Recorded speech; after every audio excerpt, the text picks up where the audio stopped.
ሳሙ የቱ ጋር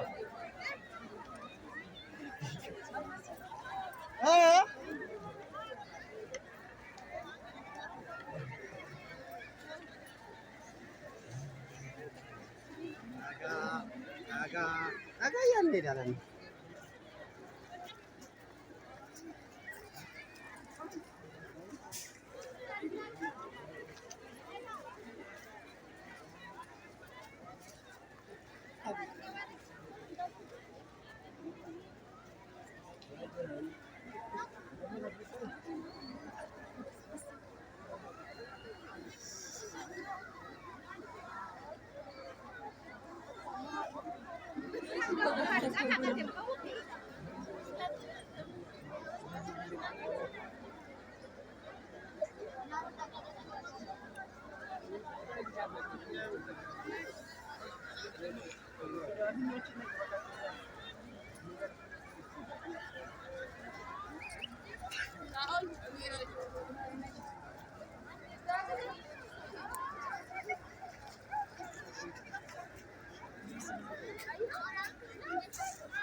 ሰላም እንዴት ናችሁ? ደህና ናችሁ ወይ? እግዚአብሔር ይመስገን እኔ ደህና ነኝ።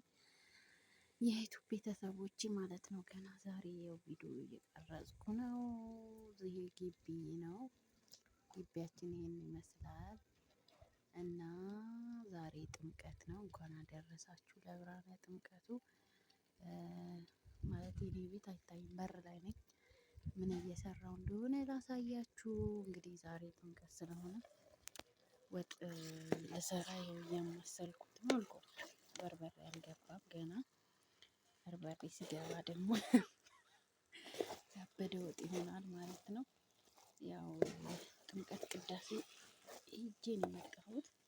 ከዛ ከመጣሁ ነው እዚህ እያማሰልኩ ያለሁት ማለት ነው።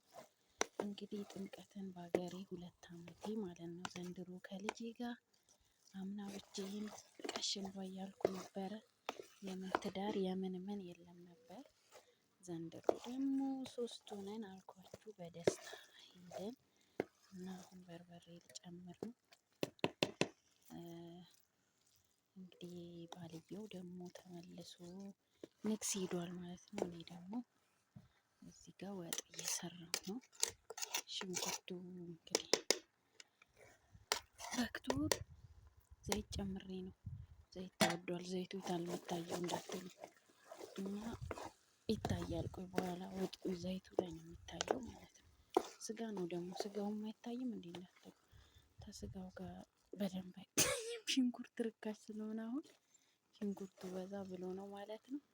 እና በተረፈ ያው የመጀመሪያ ቪዲዮ ነው ማለት ነው። እንግዲህ አሁን ቪዲዮ ካልሰራን ከባድ ነው። እንግዲህ ከባባዬ ጋር ቶሎ ቶሎ እንሰራለን ማለት ነው። ያልከተፍኩት ስጋ በደንብ ይሁን አንዱን ላሳያችሁ። ያው በደንብ በርበሬ ሲገባ ነው ዘይት በጣም የሚለው። በከሰል ነው የምሰራው ማለት ነው። እና በርበሬው ላይ እንገናኝ ማለት ነው። በርበሬያችንን እንግዲህ እንደዚህ እናሸዋለን ማለት ነው። በርበሬ ጨምረን ነጣ እንዳትሉ፣ በርበሬ ተወዶ ነው በኋላ ነው ወጣ የሚለው ማለት ነው። ወይ በአንድ እጄ ነው እንግዲህ ካሜራ ማልገዛው። አይ ወጣትነት አረብ ሀገር ቀረ ካሜራ መግዛት። ስንቴ እኮ ልገዛ ጠይቄ ማለት የዛኔ ያው ርካሽ ነበር። ልመጣ ስል ደግሞ ተወደደ። ከዛ ተውኩት ካሜራ ማለት ነው። እና አሁን ኢትዮጵያ ላይ አይታሰብም። እና ቆይ በርበሬ ወጥ ይበል። በዚህ መልኩ ዋሽቻለሁ ማለት ነው። እንግዲህ ነጣ እንዳትሉ፣ አሁን አይነጣም ማለት ነው። የሚያምር ወጥ ነው። በርበሬ በጣም ቀይ ነው።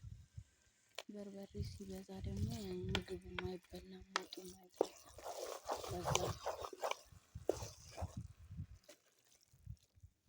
እና እንደዚህ ነው እየሰራን ያለነው። ጥምቀትን አልሄድኩም ማለት ነው። እና ሞጁ በስመ ከበሮ ስመታ ነበር። እኛ ግን ተክልዬ ነው እና አሁን ደግሞ ልጅ አዝሎ አይደለም ከበሮ መምታት አይታሰብም ማለት ነው። በርበሬ ራሱ ውድ ነው እና በደንብ አልነጣም ነጣ እንጂ ደግሞ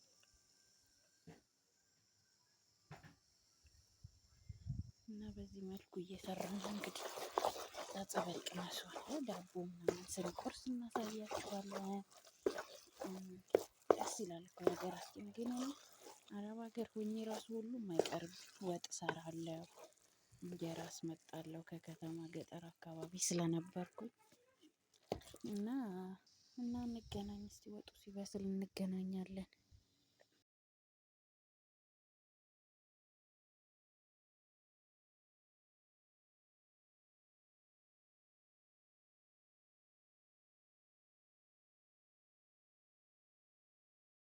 እንግዲህ በርበሬ እንደዚህ የታሸ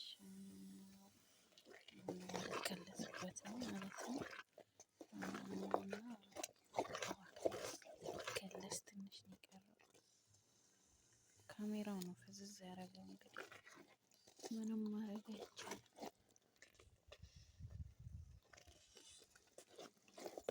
በጉብ ሰባ ሰገዱለት በጉብ ሰባ ሰገዱለት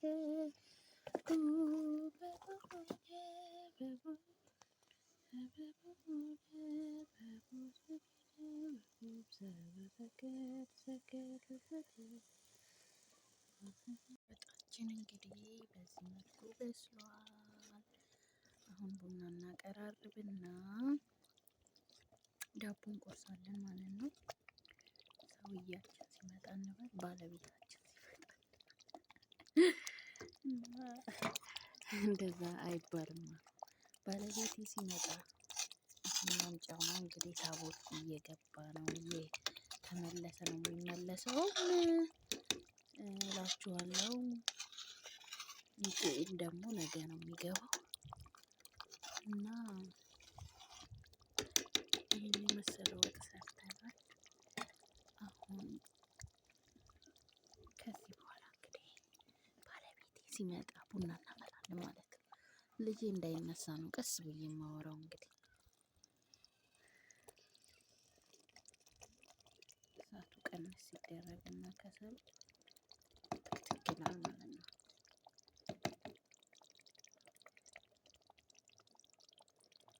ደህና ሆኖ